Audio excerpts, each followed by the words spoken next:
Brentford အသင်းရဲ့ညာတောင်ပံကစားသမား Bryan Mbeumo ကိုခေါ်ယူချင်နေတဲ့ United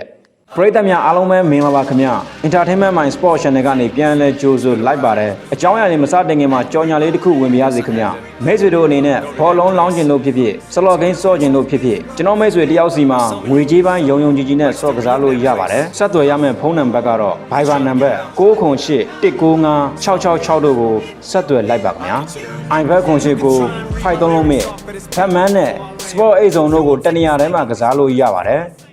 Manchester United အသင်းကတော့လက်ရှိမှာ Brentford အသင်းရဲ့ညာတောင်ပံကစားသမား Bryan Mbeumo ကိုခေါ်ယူချင်တယ်လို့သတင်းတွေထွက်ပေါ်နေပါတယ်။ United တို့အနေနဲ့ပြီးခဲ့တဲ့2024-25ရာသီမှာလည်းအဆိုးရွားဆုံးအခြေအနေကိုထပ်မံကြုံတွေ့ခဲ့ရပြီးတန်းစင်းစုံနဲ့မလန်မကန်းမှာရပ်တည်ခဲ့ရတာပါ။ဒါကြောင့်သူတို့အနေနဲ့အသင်းကိုပြန်လည်တည်ဆောက်ဖို့မျှော်လင့်နေပြီး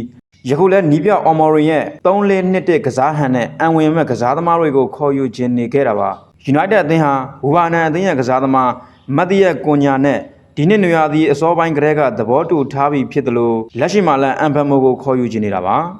အဆိုပါကင်မရွန်တိုက်စစ်မှုကလည်းသဘောကျခြင်းစရာပါပြီးခဲ့တဲ့ရာသီပြိုင်ပွဲစုံ42ပွဲမှာဂိုး20သွင်းပြီး9ကြိမ်ဖန်တီးထားသူပါဒီကစားသမားက Brentford အသင်းကိုရောက်လာခဲ့တဲ့2019-2020ဘောလုံးရာသီကစလို့ပြီးခဲ့တဲ့ရာသီအထိ6ရာသီဇက်တိုက်ဂိုးပါဝင်ပတ်သက်မှု100ရာသီကိုပြင်းပြအကြိမ်20နှုန်းစွမ်းဆောင်ထားသူပါလက်ရှိမှာကစားသမားကိုယ်တိုင်ကလည်း United ကိုလာဖို့ဆန္ဒရှိနေတယ်လို့ Brentford အသင်းကလည်းရောင်းထုတ်ဖို့ဆန္ဒရှိနေပြီး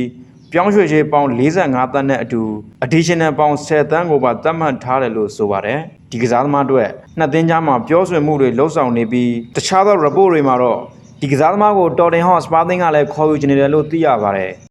ဆိုတော့ဘယ်လိုတွေဆက်ဖြစ်လာမလဲဆိုတာကတော့ပိတ်ကားပေါ်မှာပဲဆက်လက်စောင့်မျှော်ကြည့်ရှုလိုက်ကြရအောင်ဗျာ